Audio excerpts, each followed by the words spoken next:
silakan yang lainnya. Halo, selain Andre dan Hilman, yang lain mendengar nggak? Ariana, dengar nggak Ariana?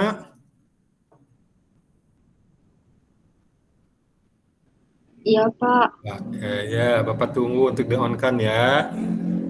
Oke, Arif, bagaimana Arif?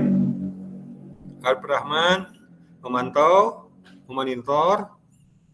Nah, udah. Ternyata harus dipanggil dulu baru di-on-kan. Ayo, kita nyaman lah kalau ketemu wajahnya ya. Kita ini udah bersama-sama 7 pekan, ya, 7 pekan tuh. Udah 12 pekan ya, tapi melalui Maya, jadi kalau kita off, ya, kalau tanpa kendala, kurang abdol rasanya ya. Ya, lebih abdolnya ya kalau kita tatap muka ya. Hilman, ada mata kuliah yang di lab nggak? Sudah mulai tatap muka di kampus belum? Belum Pak untuk jurusan teknik informatika mah. Oh, jadi Kemungkinan tahun depan, semester 2. informatika belum, jadi semester 2 ya, jadi semester 1 belum ada ya kegiatan di lab. Oh, Belum, jadi belum pernah kuliah di kampus dong sebagai mahasiswa Polban. belum Pak, belum Pak. Ya, karena yang lain ya sudah mulai ya, kalau yang di lab ya atau di bengkel. Oh, kita semester 2 nanti adanya ya. Oke, baik. Jadi sabar ya. Sebentar lagi lah. Insya Allah ya, Januari kita sudah masuk semester genap ya. Jadi kita akan mulai kuliah di kampus, mudah-mudahan tidak ada kendala yang berarti. Ahmad, gimana Ahmad, dia memonitor nggak? Ahmad? Alhamdulillah Pak. Nah, ya sok di on kan tuh kalau nggak ada kendala mah. Atau masih ada kendala apa? Jaringan, sinyal, kuota. Kuota Pak. Kuota, ngehemat kuota. Belum dapat bantuan gitu kuotanya? Belum Yang Pak. baru? Oh, belum. Sok tanya ke Pak Bambang atau lah. Ya, menghemat tapi bisa monitor ya. Oke, terima kasih Muhammad. Siapa ini? Ya, yang udah on ini. Bapak bilang bingung kalau namanya dimulai dari Muhammad, semuanya banyak yang nama Muhammad. Muhammad apa nih ya? Oke. Ini yang bagus backgroundnya. Muhammad apa nih namanya nih? Yang baru Muhammad Fadil, Pak. Muhammad Fadil. Oke, karena backgroundnya nih kreativitasnya bagus-bagus. Arif lagi di mana Arif ini backgroundnya Arif? Dari aplikasi yang ada atau Anda ciptakan sendiri? Udah ada ini di aplikasinya. Hah? Udah ada dari Gamebit-nya Pak. Oh, sudah ada di aplikasinya ya, tinggal tekan aja. Bagus-bagus kreativitas yang menggunakannya. Andre juga tuh bagus. Andre di rumahnya Andre ini Andre. Di rumah Anda, Andre. Hah? Hah? Oh, bukan rumah Anda. Oh, hanya background biasa. Enggak dikira langsung gitu. Anda kuliahnya di depan rumah Anda, taman kan bagus tuh. Ya mudah-mudahan aja jadi doa di rumah Anda kan seindah itu gitu ya. Bagus tuh. Ya. Oke, saya kira sudah pukul 7:20 kita mulai saja ya. Oke, yang lainnya Bapak tadi sudah cek random ya, memperhatikan ya, walaupun karena berbagai hal ya untuk ini ya di-up-kan kameranya. Sehingga nanti Hilman yang mengambil momen view yang bagaimana yang bagus Hilman ya Hilman untuk dijadikan dokumennya. Oke, baik, kita mulai saja ya. Bismillahirrahmanirrahim. Selamat pagi. Assalamualaikum warahmatullahi wabarakatuh. Waalaikumsalam warahmatullahi wabarakatuh. Selamat pagi, Pak. Ya. Selamat bergabung di on-kan ini juga yang kedua. Muhammad apa nih? Kalau tadi Muhammad Fadil, ini Muhammad apa? Yang baru on? Wafda Pak. Hah? Wafda. Wahda, oke. Ya kalau sudah disebutkan baru ingat, malum lah ya, udah lansia ya. Jadi Muhammad Wahda selamat gabung, nggak bisa ya. Nah ini udahlah diwakili oleh 5 orang nih ya, sementara yang onnya, yang lain nunggu ya. Oke, baik, Muhammad Wahda Ridyansyah ya, Wahda ya.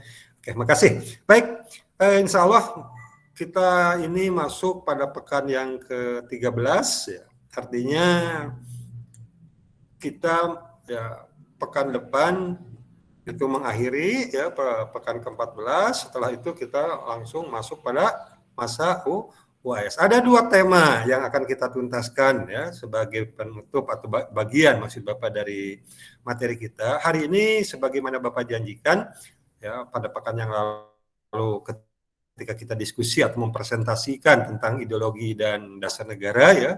Apresiasi dari Bapak ya sebelum melanjutkan ya alhamdulillah ya ternyata kemandirian kita mencari literatur ya pemahaman ya pendalaman tentang materi kita yang berkaitan dengan ideologi dan juga berkaitan tidak bisa dasar negara cukup memuaskan untuk Bapak ya sehingga kreativitas apa yang telah kita lakukan ini mohon dikembangkan.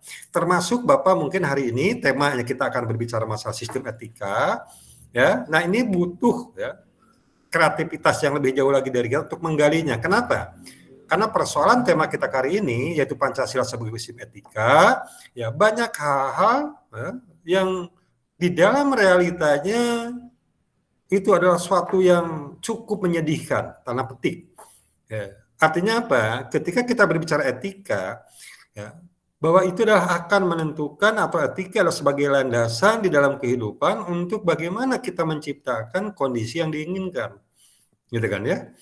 Nah, tetapi juga di sisi lain ada persoalan-persoalan ketika kita berbicara etika, ya, itu adalah juga berbicara berebutan. Tanda petik, ya. Berebutan yang Bapak maksudkan adalah ya, terjadi pandangan-pandangan, bahkan bisa terjadi benturan-benturan ya, berkaitan dengan perebutan tadi. Perebutan tentang apa? Berbicara tentang kebenaran, kebaikan, dan sebagainya ya. Nah, sehingga tidak sedikit menemukan persoalan-persoalan dalam kehidupan bermasyarakat berbangsa kita ya, yang lebih mengerikan itu nanti adalah menimbulkan apa yang kita sebut dengan kejahatan luar biasa atau extraordinary crime. Ya, akhirnya menjadi suatu kejahatan. Padahal bisa saja ya, munculnya fenomena-fenomena itu berawal dari suatu apa yang kita sebut dengan etika. Gitu kan ya. Nah, oleh karena itulah hari ini Bapak hanya 2 poin dasar. Pertama, kita akan membicarakan yang pertama apa sih konsep dan urgensinya. Ya. Jadi konsep dan urgensi ya, dari berbicara tentang tema kita hari ini, yaitu Pancasila sebagai sistem etika. Apa sih terutama kita berbicara etika? Ya, dan bagaimana itu etika itu? Mengapa hal ini perlu dikaji dan bagaimana emang realitanya? Berkaitan dengan realita, maka yang kedua itu nanti kita perlu mendiskusikan tentang dinamika dan tantangannya. Ya, nah. Bapak akan mengambil ya dari sebagai capaian pembelajaran kita akan memberikan suatu bahan rujukan kajian kita yaitu tentang etika berbangsa bernegara merujuk pada kesepakatan bangsa yang Bapak maksud kesepakatan bangsa cerminan dari wakil-wakil bangsa cerminan ya sebagai representasi wakil-wakil bangsa kita yaitu TAP MPR tahun 2001. Nah, jadi yang kedua, Bapak inginkan tindak lanjut seperti yang telah kita bicarakan tadi di awal, yaitu diskusi kita pekan yang lalu, ya, dipresentasikan, ya, tapi bukan untuk dipresentasikan, tapi untuk bahan kajian. Sekurang-kurangnya bahan renungan kita untuk menjawab persoalan yang Bapak tadi lontarkan. Apa sih urgensinya dan bagaimana dinamikanya? Sehingga dari situ diharapkan timbul ya kreativitas kajian kita, apa sih persoalan berbangsa kita yang berkaitan dengan etika tersebut. Yang tidak kalah pentingnya nanti kita beri rujukan karena ternyata dalam artinya tadi yang Bapak katakan berebutan itu ternyata ya orang mengaku semuanya benar bahkan yang mengaku dari sumber yang sama pun jadi bermusuhan ya padahal dari rujukan yang sama. Kenapa? Karena ada penafsiran. Nah, landasan penafsiran ini Bapak ulangi, landasan penafsiran inilah yang harus kita diskusikan. Apa sih sesungguhnya ya rujukan tentang yang diperebutkan tadi. Baik, saya kira itu ya pengantar ya yang akan kita membicarakan tentang tema kali ini. Baik, Bapak sudah menyiapkan suatu PPT yang akan nanti diperkaya dengan yang kedua tadi itu ya tentang kesepakatan politik bangsa Indonesia yang kita dengan etika berbangsa. Baik, silakan atau mari kita kaji ya. Mudah-mudahan tidak salah Bapak buka. Oke, benar ya ini ya. Nah, jadi kita akan berbicara ya. Hilman, Muhammad Wafda, terbaca Andre? Terbaca, Pak. Terbaca ya? Oke, baik, makasih ya. Jadi ini yang ingin Bapak lontarkan, jadi sebetulnya apa sih gitu kan ya? Tadi Bapak mulai dengan apa istilahnya konsep dan urgensinya. Nah, pertanyaannya apa dan mengapa? Jadi kalau kita berbicara dari konsep dan urgensinya, ya konsep berarti apa sih etika ya, atau Pancasila sebagai sistem etika itu. Yang kedua, mengapa kita bicara urgensi? Kenapa hal ini penting gitu? Kenapa harus dibicarakan? Yang Bapak tadi lontarkan itu tentang terjadinya bahkan berebutan. Bahkan dari berebutan itu kan jadi konflik gitu kan ya. Dan konflik itu ya di satu sisi merusak pada etika bermasyarakat, tapi di sisi lain juga ya hal yang lainnya adalah ketika kita memperebutkan kebenaran akhirnya menjadi suatu kejahatan gitu kan ya atau kriminal. Ya, crime itu. Nah, oleh karena itulah, ya, tapi kita fokuskan memang dalam berbangsa, karena sistem etika berbangsa, maka kembali ke konsepnya adalah satu di antaranya ini Bapak ilustrasikan ini tentang lunturnya, itu kan ya nasionalisme ini. Apa nasionalisme? Kita berbicara tanggung jawab. Oke. Nah, oleh karena itulah mulailah kita dari kata, konsep apa ya? Kata apa di sini? Yaitu untuk menelusuri konsepnya. Di dalam pergaulan sehari-hari ya, sering kita temukan bahasa Sundanya terbuka etika, gitu kan ya? Apa sih etika itu? Gitu kan ya. Nah, tapi bagi bangsa Indonesia tadi ya urgensinya apa kita lihat? Ada kalau kita kembali pada judul, maka kembali pada kajian materialisnya, kausa materialis. Kita ingat dalam bagian filsafat, kajian filsafat ada kausa materialis, ada kausa formalis ya, ada kausa apa lagi? Kita sebut kemarin ada kausa finalis ya. Finalis lalu kausa efisien. Nah, materialisnya apa? Kalau kita berbicara Pancasila, kembalikan pada urgensi nanti yang dari dinamika dan tantangan adalah pada nilai-nilai agama, adat dan budaya. Atau bisa dikatakan budaya dan atau adat istiadat. Jadi konsep dasar bagi bangsa Indonesia, materialis ini jangan dilupakan. Awas jangan bersahabat. Selalu berbicara agama, ya, kemudian berbicara adat dan atau budaya. Bagi siapa bangsa Indonesia tentunya kan. Kausa materialisnya adalah konsep dasar ini berkaitan dengan entitas bangsa Indonesia, bukan bangsa lain. Itu yang pertama, Pak, ingatkan lagi. Yang kedua, secara politis kita tahu bahwa berbicara Pancasila yang awalnya merupakan konsensus politik ya, sebagai alat pemersatu kesepakatan di antara the founding father kita, tokoh-tokoh bangsa kita. Tetapi nanti kalau kita kaitkan lagi dengan apa yang disebut dengan kemarin aksiologinya, ini berkembang menjadi konsensus moral. Nah, dalam bahasa kita muncul konsensus moral. Adopsi jadi bahasa Indonesia dari bahasa Latin, mos, gitu kan ya. Nah, nanti ada keterkaitan ini masalah moral, etika, akhlak dan sebagainya. Karena kita jangan lupa dari kausa materialis ini, berbicara agama, adat, budaya gitu. Nah, oleh karena itulah ya, kalau kita berbicara menjadi konsensus moral gitu kan ya. Nah, ini akhirnya menjadi sebagai etika. Nah, pertanyaannya tadi kita mencari etikanya apa? Nah, sebagai sistem etika yang mana? Apakah etika itu moral? Itu kan ya? Ataukah etika itu kita berbicara yang berkaitan dengan epistemologi?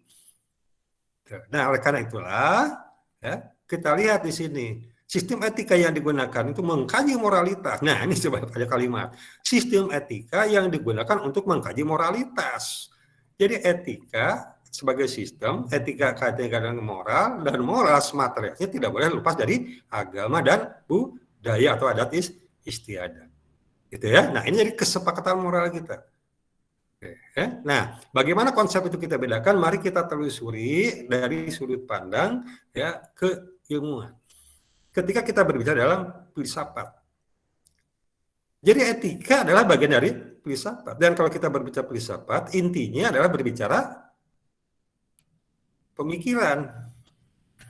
Gitu kan ya. Jadi etika ini ya, di dalam kehidupan sehari-hari seperti tadi dari kalimat di pengantar nanti ada berkaitan dengan moral, akhlak gitu kan dan sebagainya, kajian moral. Karena memang etika dalam harian kita, istilah etika satu, tetapi kalau kita bercerita etimologi asal usul kata ternyata dari dua bahasa yang berbeda, dua konsep yang berbeda. Yaitu apa? Etika dari bahasa Yunani ethos, maka konsepnya adalah kajian ilmiah terkait dengan etiket. Nah, gitu ya. Jadi ada etika, ada etiket. Jadi kalau yang dalam bahasa kita pakai sehari-hari etika, ternyata ini ada dua istilah. Ada dari ethos dan ada dari ethics. Nah, inilah etik yang melahirkan istilah etiket. Bahasa Inggris, ethics. Ya. Etik itu dalam bahasa Inggrisnya etiket. Tapi dalam sehari-hari kita sering menerjemahkan sama moral, etika. Padahal moral itu ethics. Nah, kajian tentang moral, etika. Nah, jadi kita kadang-kadang suka berbalik-balik ya, termasuk Bapak tentunya ya, karena pengaruh lingkungan itu. Nah, oleh karena itulah ini segala wawasan bahwa etika itu di dalam bahasa kita itu bisa diambil dari kata ethos, bahasa Yunani, yang artinya apa? Kajian secara ilmiah, pertanyaan-pertanyaan bagian dari filsafat. Khususnya kita berbicara kajian aksiologi, kita sudah berbicara sistem filsafat. Sedangkan etika yang berasal dari bahasa Inggris, ethics, terjemahannya ada sebetulnya etiket. Nah, etiket itu apa? Etiket adalah sudah berbicara tentang moralitas. Gitu. Perilaku yang baik dan atau buruk. Jelas, nah ini perlu dipahami oleh kita ya. Walaupun dalam realitas suka tertukar-tukar, bahkan termasuk ya, bukan level awam saja gitu suka tertukar, tapi secara keilmuan tadi. Jadi awas etika itu bagi bahasa kita ada dari kata ethos yang artinya adalah diterjemahkan etika, sedangkan etik sebetulnya ada terjemahan etiket yang artinya dari etiket nanti melahirkan kata moralitas. Walaupun nanti mores juga ada teori-teori kajiannya dari etika ini. Oke, baik. Nah, oleh karena itulah, nah coba ini Bapak kutip dari pendapatnya Jubair ini, ya. Dalam bukunya beliau mengatakan moral atau moralitas digunakan untuk perbuatan yang sedang dinilai. Jadi moral ini, ya, moralitas ini atau moral adalah tentang bagaimana orang berperilaku. Nah, kita lihat, gitu kan ya. Nah, sedangkan etika digunakan untuk mengkaji sistem nilai yang ada. Mengapa orang berperilaku seperti itu? Apa alasannya? Baiknya apa? Ya, kalau buruknya apa? Nah, ini yang disebut dengan etika. Jelas ya? Oke, jadi ada yang memang jadi menyamakan, tapi sebetulnya kajian adalah beda. Oke, bisa ditangkap Hilman ya? Hilman? Bisa sudah tidak bingung lagi atau semakin bingung? Halo, Hilman? Jadi beda ya. Nah, ada kesamaan tapi beda ya. Jadi etika itu ya. Jadi kalau etika kita kembali pada tentang metode berpikir ya. Metode berpikir, kajian-kajian keilmiahan berkaitan dengan masalah etiket. Sedangkan etiket kita berbicara perilaku tadi ya. Jadi moralitas. Nah, yang kita akan nilainya itu ya. Jadi yang sedang dilakukan perbuatannya itu. Si Hilman hormat pada orang tua itu etiket. Makanya mau kuliah, mau sekolah, bilang dulu kalau pagi-pagi itu kan, ya minta izin dulu. Assalamualaikum, mau berangkat, gitu kan ya? Itu adalah etiket, gitu kan ya? Nah, kalau ditanya, apa sih kok yang menyebabkan si Hilman kalau berangkat seperti itu, punya moralitas seperti itu, perilakunya seperti itu? Nah, alasan-alasan dulu kita kaji dengan kajian disebut etika. Jelas ya? Oke, baik. Nah, sekarang jadi kalau begitu ya, nah apa? Nah, kajian. Oleh karena itulah di dalam masalah etika ya jadi mengacu ya ke filsafat moral. Nah, juga ya. Jadi filsafat moral. Filsafat adalah kajian kita tahu ya.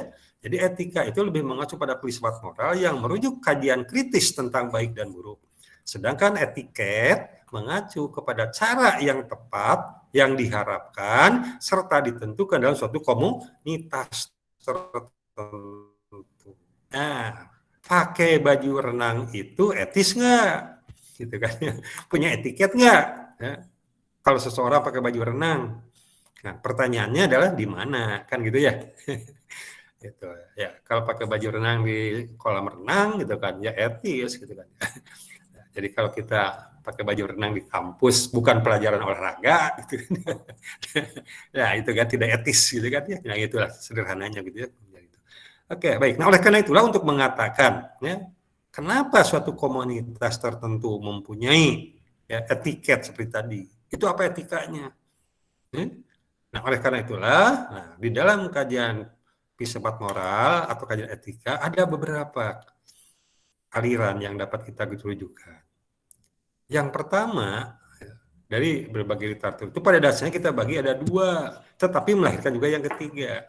Tapi nanti dari yang ketiga pun melahirkan lagi yang lainnya. Nah, kita ingat dalam filsafat memang segala sesuatu itu berlaku hukum apa yang dari Hegel atau Hegelian itu apa? Dialektika. Nah, oleh karena itu dari dialektika kita pahami lagi. Yang pertama apa? Jadi ada tesa, antitesa. Nanti ada juga sintesa. Nah, dari pada dasarnya ada dua ya, tapi diakui sekarang tiga. Nanti dari sini tidak mustahil kalau muncul misalnya ada istilah-istilah atau kelompok-kelompok lainnya. Yang pertama etika deontologi. Etika deontologi memandang bahwa tindakan dinilai baik atau buruk berdasarkan apakah tindakan itu sesuai enggak ya, atau sesuai atau tidak dengan kewajiban. Jadi konsep dasarnya apa? Baik atau buruk itu adalah dia melakukan kewajiban enggak atau bertentangan dengan kewajiban. Kalau melanggar kewajiban berarti adalah jelek, gitu kan ya, buruk, gitu kan ya. Tapi dia melakukan itu karena kewajiban. Kenapa kamu hormat pada orang tua? Kewajiban saya sebagai anak pada orang tua. Nah, itu adalah deontologi. Ya, kenapa Anda ya, tidak menyakiti tetangga? Ya, karena menyakiti tetangga itu perbuatan melanggar hukum misalnya ya, melanggar norma. Nah, maka berarti kita pegang norma kewajibannya itu. Ya, jadi norma sebagai rujukan kewajiban. Ya. Jadi orang berbuat baik karena kewajiban, gitu. Karena perintah. Orang tidak berbuat jelek karena bertentangan dengan aturan, melanggar hukum. Nah, itu deontologi. Etika deontologi tidak mempersoalkan akibat dari tindakan tersebut, baik atau buruk. Kebaikan adalah ketika seorang melaksanakan apa yang sudah diwajibkan. Aturannya kayak begitu. Gitu kan ya. Nah, ini yang klasik ya. Nah, itu tokoh terkenal dia katanya Immanuel Kant ya, filosofnya itu. Jadi kata kuncinya deontologi adalah karena perintah atau larangan, kewajiban gitu kan ya. Kewajiban itu kan adalah melaksanakan perintah, ada juga menghindari yang dilarang. Ya, perintahnya adalah meninggalkan kan gitu ya. Oke, nah kemudian yang kedua ada yang disebut dengan teleologis. Nah, pandangan etika teologi ya kebalikan dari etika deontologi tadi. Kalau tadi kan kewajiban, kalau di sini apa? Kalau menurut teologi bahwa suatu dikatakan baik atau buruk ya tindakan itu dilihat berdasarkan apa? Tujuan atau akibat dari perbuatan itu. Jadi hasilnya di sini. Nah, jadi kalau kita lihat pada filsafat, dari filsafat itu ini mungkin pada pragmatis gitu. Ya, kalau yang tadi ada pada idealis lagi. Nah, artinya apa di sini? Dilihat berdasarkan tujuan atau akibatnya. Sesuatu itu ya baik buruknya adalah apa akibat dari perbuatan itu. Jawaban yang diberikan oleh etika teologis bersifat situasional, yaitu memilih mana yang membawa akibat baik meskipun harus melanggar kewajiban. Nilai norma yang lain. Jadi bisa melanggar kewajiban atau nilai norma yang lain. Contoh dalam literatur kita bahwa ya kita membayar pajak itu penting, wajib kan? Nah, tetapi pada suatu kondisi orang itu bangkrut. Nah, kira-kira bisa nggak membayar pajak? Atau yang sederhana, Anda pakai kuliah nanti ya, bawa motor, pakai helm gitu kan. Nah, tapi tiba-tiba ada sesuatu yang mengakibatkan Anda bisa melanggar itu. Baik nggak? Karena petik tadi, keterpaksaan. Nah, apa? Atau yang lebih ekstrimnya lagi, bahwa bagi orang Islam, makan daging babi itu haram. Kan ya? Nah, tapi pada suatu kondisi tertentu tidak ada makanan kecuali itu. Sedangkan kalau Anda tidak makan, ya, maka mati saat itu juga. Nah, apa yang harus Anda lakukan? Nah, ini teologi di sini berfungsi. Ya, teologi di sini jadikan rujukan. Jadi membawa satu karena lihat dari akibat. Ya, nah, jadi manfaat ya akibat ya dari perbuatan itu dalam konteks tertentu. Jadi Nah, itu yang kedua. Bisa dibedakan ya. Jadi kiri kanannya ya itu.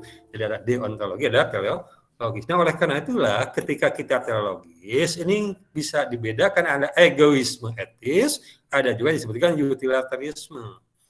Apa itu egoistis? Jadi memandang bahwa tindakan yang baik adalah tindakan yang berakibat baik untuk pelakunya. Jadi kepada dia sendiri.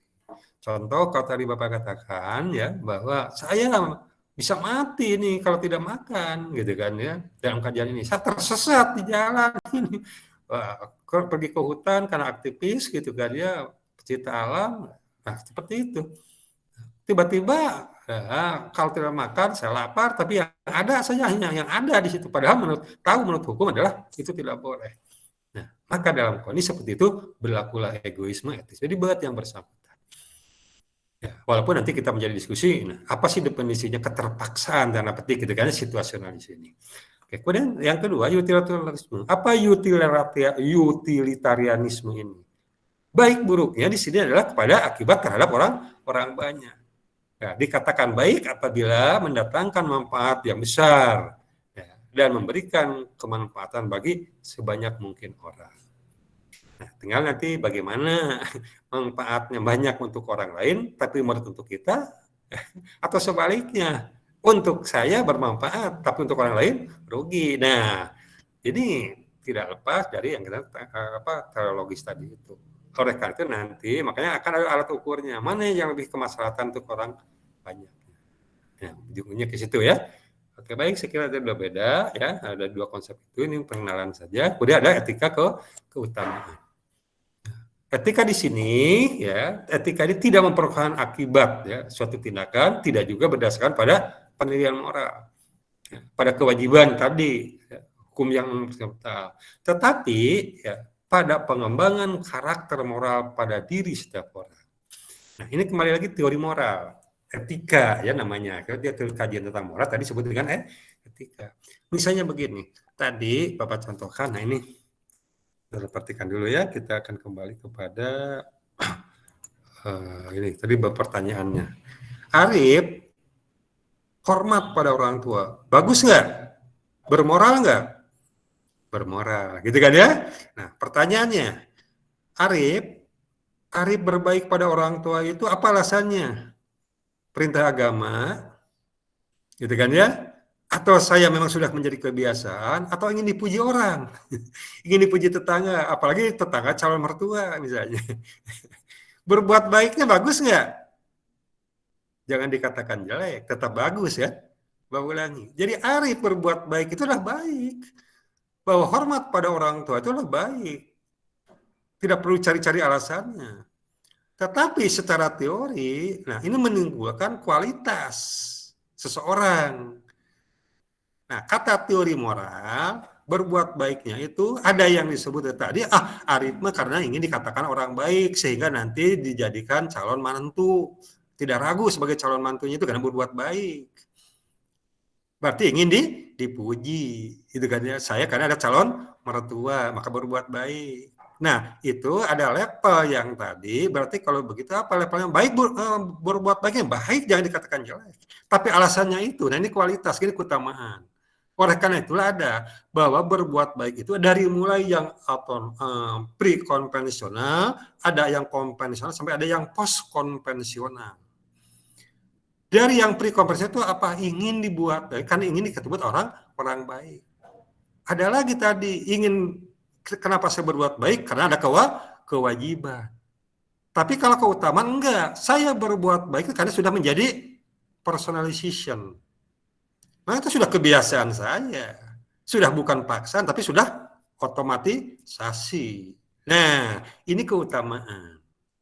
Jadi berbuat baiknya tidak lagi ingin dipuji calon mertua, tidak ingin nilai Pancasilanya A, tidak lagi berbicara itu.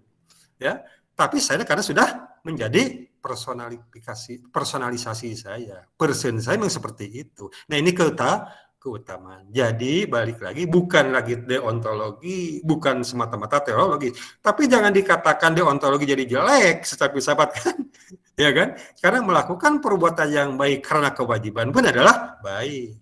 Jelas ya? Nah, ini kajian filsafat. Nah, ya dari contohnya itu keutamaan. Jadi keutamaan itu adalah sudah berbicara menjadi Pancasila. Nah, tinggal bagaimana sekarang Pancasila, itu kan pertanyaannya. Oke, Arif, ya. Ini maaf saya beri contoh saja ya Arif tadi ya. Jadi ini untuk menjelaskan tidak apa itu deontologi, apa itu teleologis, dan apa itu keutamaan. Jadi berbuat baik itu baik, bawas, apapun alasannya, gitu kan ya. Tetapi akan menjadi bahan kajian kita apa yang menjadi alasan saya berbuat baik yang mendasar. Nah, keutamaan menekankan bukan lagi semata-mata kewajiban, bukan lagi semata-mata saya takut dihukum, tapi kan bisa saja untuk anak kecil mah, kenapa baik sekarang nak? Karena ingin hadiah dari mama, kan bisa saja begitu ya. Tapi kan baik itu baik, jangan dikatakan oh karena dia motivasinya ingin mendapat hadiah dari ibunya maka dia betul baik, maka itu jelek, jangan. Baik ya baik, gitu kan ya. Gitu. Anak sopan kepada guru terlepas dari apakah nilainya karena ingin dinilai A, ingin dipuji atau karena saya memang sudah menjadi persaudara. Nah, itu tidak usah diperdebatkan. Yang penting berbuat baik, itu moralitas. Tapi kalau etikanya ya seperti tadi kita bicarakan. Jelas ya? Nah, semakin nampak kepada kita bahwa bedanya etika dengan moralitas atau tadi etiket bahasa kita. Jelas ya? Tentang konsep tadi ya. Konsep dari sistem etika itu. Oke, ada komentar dulu. Persilakan, ternyata sudah pukul 7.49. Jadi kita sudah berbicara sekitar 30 menitan. Konsep biasanya. Sebelum Bapak beralih kepada yang lain, silahkan ada komentar dulu yang lainnya. Kemana Muhammad Wapda tadi teh Wapda? Menghemat lagi, Bapak minum dulu ya, maaf. Bisa tangkap ya? Irfan, Bapak ingin cek Irfan, ada Irfan? Ada Pak. Oh ada, menyimak ya Irfan ya. Oke, ada pertanyaan nggak Irfan?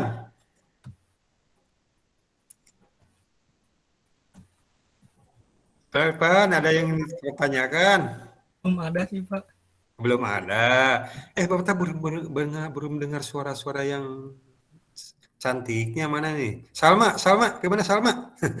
Memantau nggak Salma? Mantap, Pak. Ya, mantap. Ada komentar nggak, Salma? Nggak ada, Pak. Oh, nggak ada. Sambil tiduran ya, Salma ya?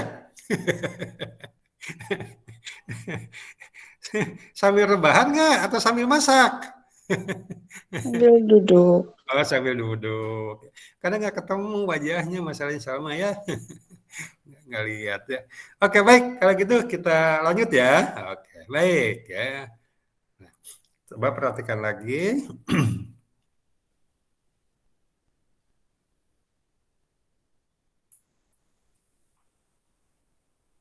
Ya, tadi kota mana? Oleh karena itulah ya, kita pertanyakan bahan diskusi kita nih sekarang ya. Ini nih. Ya, slide terakhir ya. Nah, sekarang etika Pancasila. Tadi kan Pancasila sistem etika gitu. Nah, kembalikan tadi Bapak pada tadi apa? Dari kausa materialis lagi, kembalikan ya. Di awal dibuka dengan kausa material, maka untuk diskusi kita pun adalah pada kausa material. Oke. Apa tadi kausa materialnya? Pancasila itu ya, merupakan sistem nilai ya, bagi bangsa Indonesia yang tidak bisa dilepaskan atau bersumber dari apa? Nilai-nilai agama dan budaya atau adat istiadat. Kembali pada kunci ya, pada ontologi ya Pancasila kita. Jadi dari ontologinya itu maka kausa materinya adalah nilai-nilai agama dan budaya atau adat istiadat. Tetapi ya, kalau kita adalah moralitas berarti etiketnya harus mencerminkan nilai-nilai itu. Nah itu gampang, sederhana menerjemahkannya. Tetapi ketika kita berbicara realita, inilah yang disebut dengan dinamika dan tantangan. Justru tidak sedikit kita melihat misalnya ya, dalam kehidupan kita berbicara moralitas tadi, berperilaku dalam bidang apa?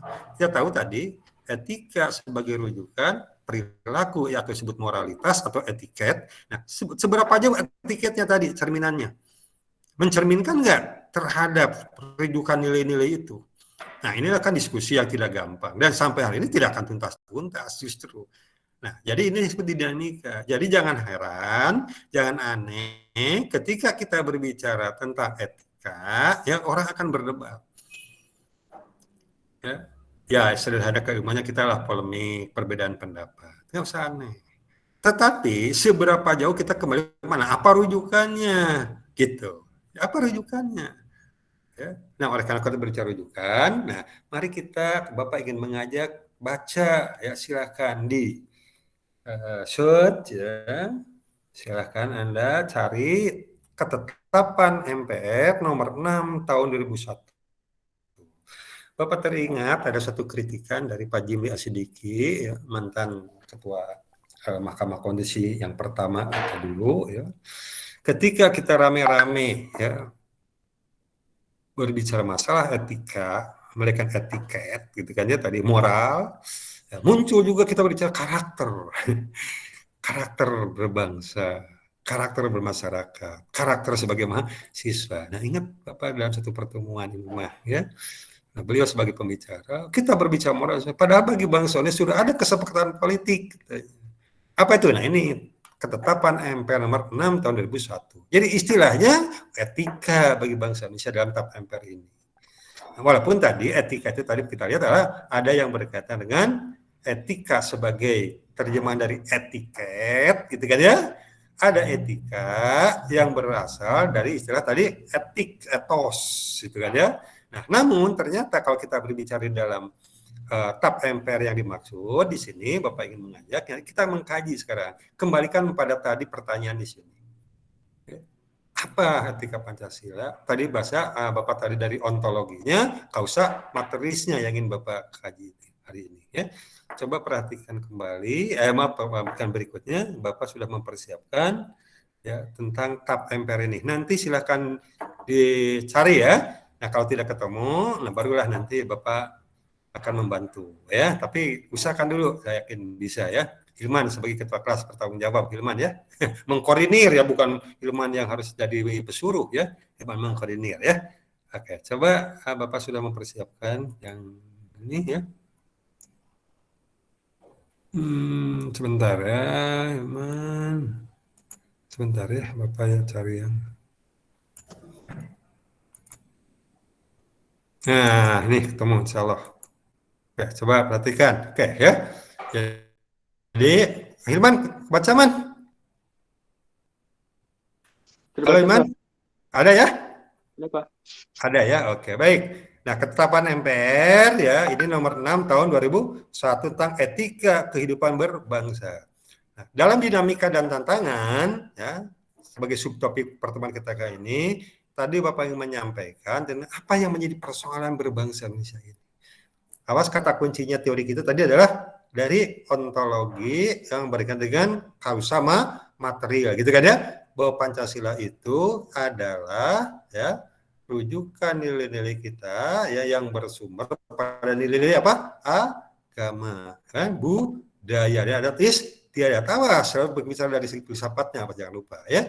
Oke, coba perhatikan di sini yang Bapak ingin ajak Anda mengkaji ya ketetapan ini adalah coba ya, pertimbangannya atau konsideran tap MPR itu. Dalam kesalahan sini dikatakan bahwa sebagaimana termaktub dalam pembukaan Undang-Undang Dasar Republik Indonesia 45, negara Republik Indonesia adalah segenap bangsa Indonesia dan seluruh tumpah Indonesia. Untuk melindungi segenap bangsa Indonesia Indonesia dan untuk mengajukan kita bisa tujuan. Nah, bahwa untuk mewujudkan cita-cita luhur bangsa tadi dalam berbangsa bernegara ya, sebagaimana tertuang dalam pembukaan ini ya. Nah, diperlukan pencerahan sekaligus pengamalan etika kehidupan berbangsa. Jadi kita berbicara Pancasila itu sumber etikanya selalu tidak bisa dilepaskan dalam rangka mewujudkan kepentingan berbangsa bernegara. Nah, apa itu pertimbangannya? Ya, bahwa menurut tap MPR tahun 2001 sudah mempunyai kekhawatiran. Di sini katakan, etika kehidupan berbangsa dewasa ini mengalami kemunduran yang terjadi krisis multidimensi. Awas, kata kunci kita berbicara etika menyebabkan krisis multidimensi. Jadi krisis ya yang sangat-sangat menyentuh ya berdampak kepada berbagai aspek kehidupan. berbagai dimensi, ekonomi, budaya. Ini berangkat dari apa? Etika. Ini istilah tap MPR tadi ya, yang kita terjemahnya apa tadi? Etiket, moralitas. Itu kan lebih penting ke situ ya. Walaupun tadi kita kajian teorinya adalah berbicara kepada mengapa begitu, dari apa dan mengapanya. Nah, oleh karena itu, untuk itu diperlukan adanya rumusan tentang pokok-pokok etika kehidupan berbangsa sebagai acuan bagi pemerintah dan seluruh bangsa Indonesia dalam rangka menyelamatkan dan meningkatkan mutu kehidupan itu, ya, kehidupan berbangsa ini. Jadi apalagi di sini, nah coba hubungan pertimbangan itu pun ketetapan MPR. Nah, coba lihat mengingatnya ya. Oke, ini baca hukumnya saja kalau mengingat, tapi yang Bapak ingin katakan lagi pertimbangannya ya. Jadi krisis multidimensi itu adalah akibat dari kemunduran etika dalam kehidupan berbangsa kita. Itu keterkaitannya ya, sehingga menimbulkan krisis multidimensi tadi. Nah, sekarang apa sih ya yang menjadi pertimbangannya tadi kaitan dengan kausa materialis tadi ya? Coba baca di sini. Nah, ini mah perintahnya, tapi nah coba di sini ya. Awas, coba perhatikan. TAP MPR dengan pertimbangan yang tadi, krisis multidimensi sebagai dampak ya lemahnya etika. Nah, apa yang menjadi etika begitu? Kausa materialisnya. Awas. Di sini katakan, bangsa Indonesia diciptakan Allah Tuhan yang Maha Kuasa sebagai bangsa yang majemuk atas dasar suku, budaya, ras, dan agama. Anugerah tersebut patut disyukuri dengan cara menghargai kemajemukan yang hingga saat ini tetap dapat terus dipertahankan, dipelihara, dan dikembangkan. Konsep dasarnya, pertimbangannya adalah ketika realita keanekaragaman yang nanti akan berdampak pada masalah etika adalah tidak boleh lepas bagi bangsa Indonesia dengan nilai-nilai ketuhanannya. Jadi etika Pancasila itu merujuk pada TAP MPR nomor 6. Ini adalah selalu kita berlandaskan karena nilai-nilai ketuhanan. Ya, sesuai dengan tadi kausa materi kita, agama, budaya, dan adat istiadat. Ini buktinya. Ya. Nah, kemudian, apa dasar ketuhanan itu? Diyakini oleh para tokoh kita, wakil bangsa kita yang duduk di MPR ketika itu.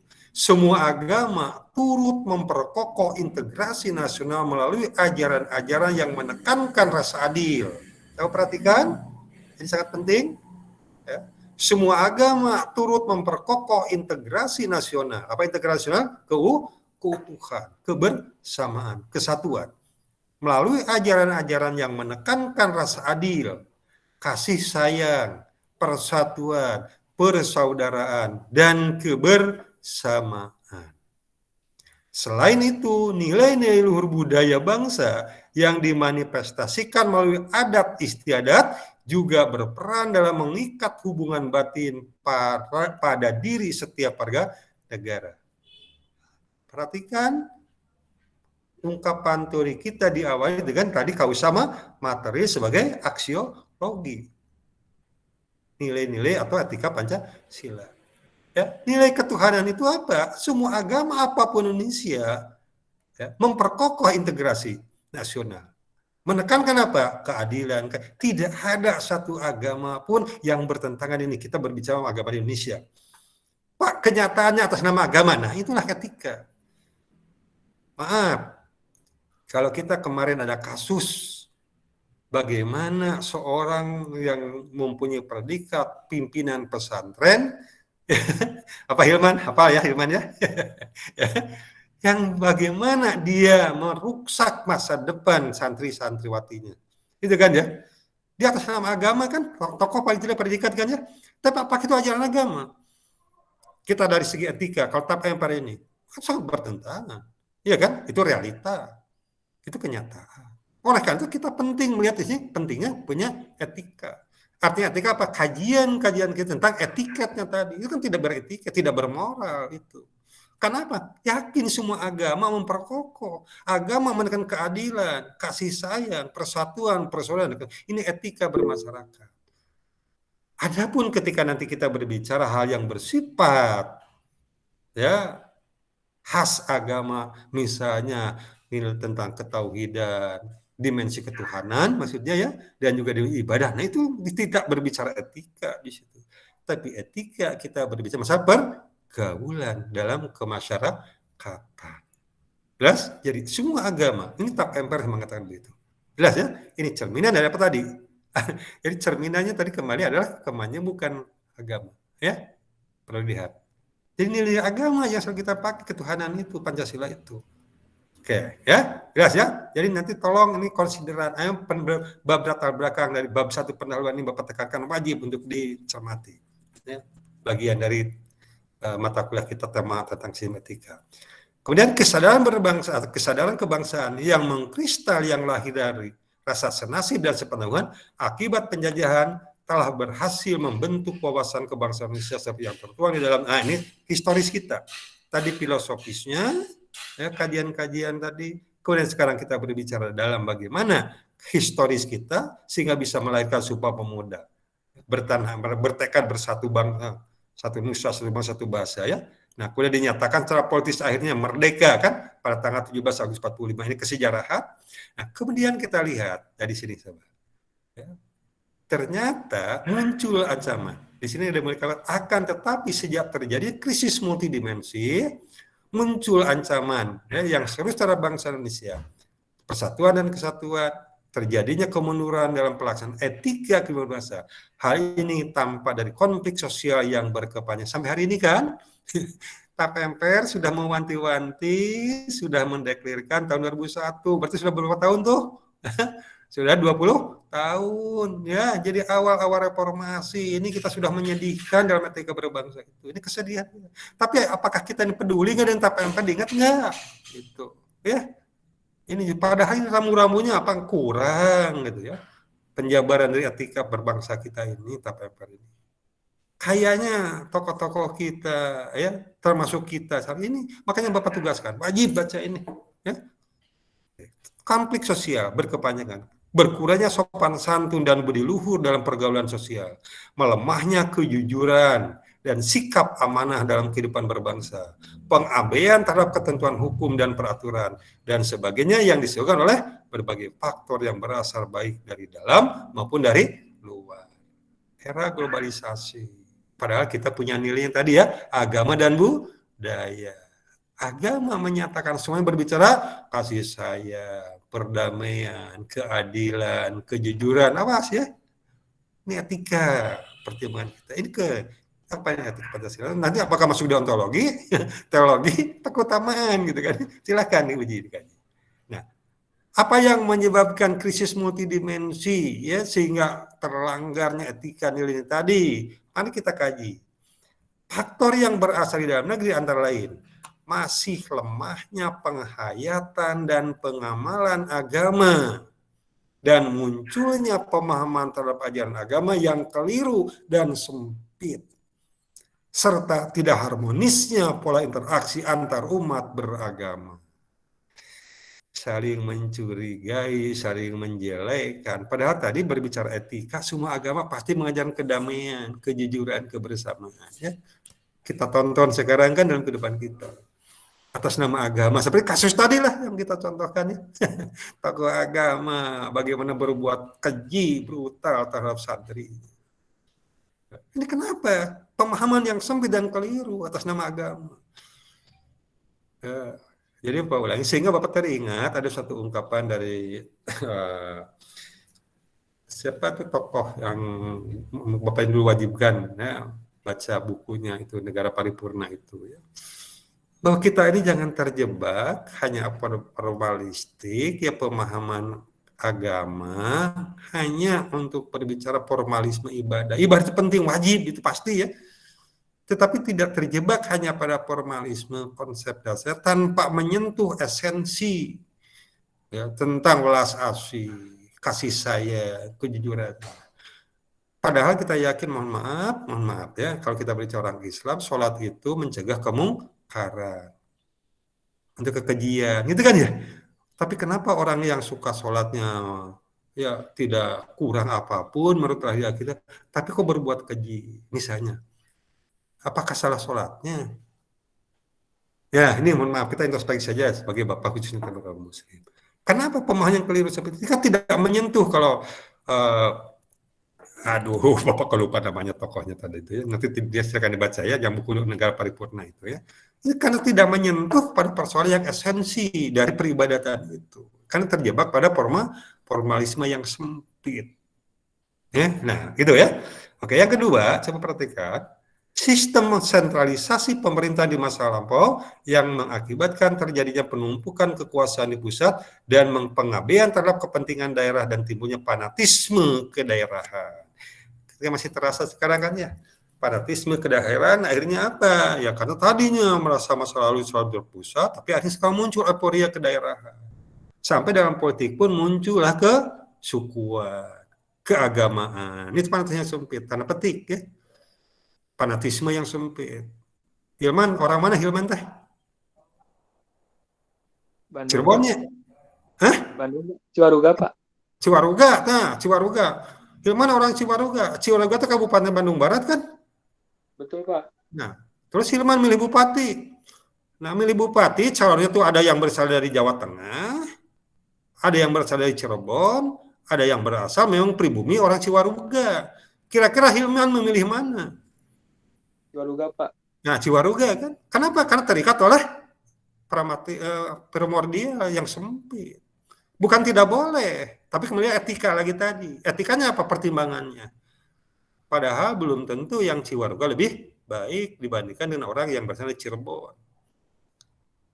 Atau dari Sarijadi lah calonnya gitu ya, tetangga gitu kan. Nah, pasti Cek Hilman yang menikahnya orang Ciwaruga, ada sama orang Ciwaruga ya. Menikahnya putra daerah. Kembali lagi, saya mengatakan tidak salah. Tapi apa pertimbangannya itu etika, ya. Jadi yang baik itu tetap baik. Tapi apa yang menjadi pertimbangannya? Nah, ini tapi pada konteks tertentu ini menjadi primordialisme yang sempit. Maka muncul tadi simbol keagamaan itu, karena yang primordialisme itu adalah keagamaan, kesukuan, ya. Itu biasa keturunan. Wah, ini mah turunan Menak, wah dia mah turunan anak orang miskin gitu. Padahal belum tentu yang Menak itu lebih berkualitas dibandingkan dengan keturunan orang miskin, belum tentu moralitasnya. Nah, ini dari sinyalemen. Jelas ya? Oke, jadi ini apa? Muncul fanatisme kedaerahan. Akhirnya ya kedaerahan itu tadi bisa juga muncul primordialisme yang sempit lah. Yang ketiga, tidak berkembangnya pemahaman dan penghargaan atas kebinekaan dan kemajemukan dalam kehidupan berbangsa. Padahal keanekaragaman, kenista, ya sunatullah dalam bahasa agama, hukum alam dalam bahasa bebas agama.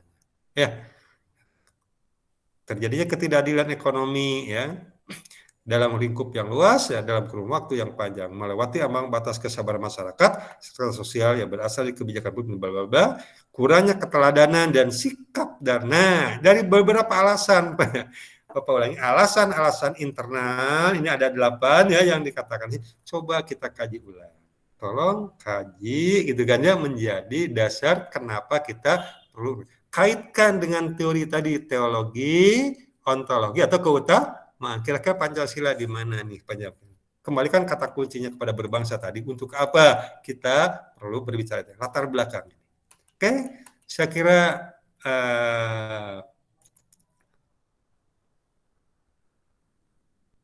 itu dulu ya poin yang penting kita berbicara apa itu etika Pancasila.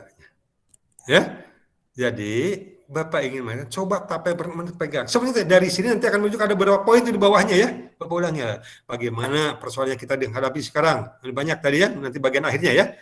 TAP MP nomor 6 tahun 2001. Silahkan unduh ya.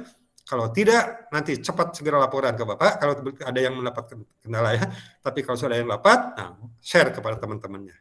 Pokoknya sebelum ujian harus sudah punya ini. Ini oleh dari mata kuliah Pancasila. Penutup ya, jadi etika berbangsa ini penting, yuk jangan dilupakan. Karena ini masih berlaku kok. Tapi kenapa sekarang orang seolah-olah melupakan terhadap itu? Karena terlalu euforia kepada sistem kekuasaan dan sebagainya. Nah, silakan saja nanti baca apa yang cukup banyak ya di situ, tapi mudah-mudahan gong berbicara etika, ya Bapak inginkan, ya, ada tanggung jawab moral, maka pada yuk kita sama-sama kaji apa persoalan. padahal sudah cukup ideal tadi latar belakang, dasar pemikirannya, gitu kan ya. Dan penyebab lunturnya etika kita. Jadi etika menjadi etiket di sini kan ya. Jadi etika TAP MPR nomor 6 tentang etika berbangsa lebih kepada etiketnya. Tetapi etiket didasari oleh dasar pertimbangan etikanya. Tadi kata kunci apa? Agama dan budaya, adat istiadat itu rujukan kita, tetap ya.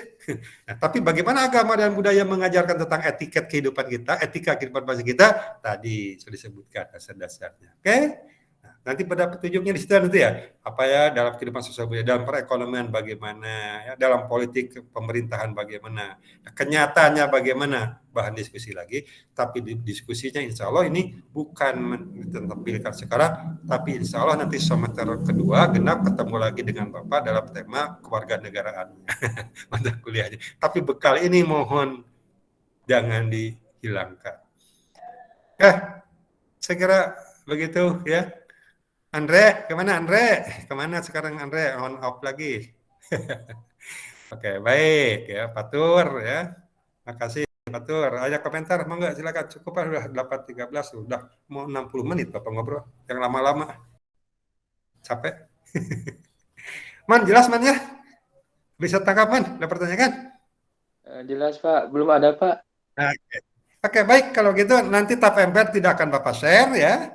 Nah, tapi nanti kalau Hilman sudah mentok tidak ketemu, hubungi Bapak. Nanti Bapak share di grup. Tapi sebelum Bapak share, cari dulu sendiri TAP MPR itu. Ya, tinggal tanya Mbah Goga. Jelas ya? Tapi wajib dibaca, dimiliki ya. Nah, sebagai salah satu referensi mata. Dan ini insya Allah nanti menjadi bahan ujian kita. Ya, tentang etika. Oke, etika berbangsa kita ya. Yuk, mangga. Silakan kalau yang ditanyakan, kalau tidak, akan Bapak akhiri saja. Absennya sebelum Bapak tutup nanti diisi ya. Man, kelas kita ternyata ada aktivis sebagai atlet ya, minta izin ke Bapak. Udah lapor ke Ya, kamu? April Pak, sedang Siapa? bertanding. Aprilia. Oh, Aprilia ya. Oleh ke Bapak diizinkan aja tadi ya, karena memang ada ini ya. Nah, yang lainnya tolong diisi, awas ya. Jadi jangan sampai yang Ari yang jujur ke Bapak diizinkan, Ari yang tidak jujur nanti itu kan kehadirannya tetap di monitor Hilman ya. Oke. Baik, saya kira kalau tidak ada permasalahan kita akhiri saja sampai di sini. Ya, terima kasih. Selamat pagi. Jaga kesehatan. Mudah-mudahan pekan depan dipertemukan lagi pertemuan terakhir ya. Assalamualaikum warahmatullahi wabarakatuh. Waalaikumsalam warahmatullahi wabarakatuh. Terima kasih Pak. Yuk pamit ya, yuk kita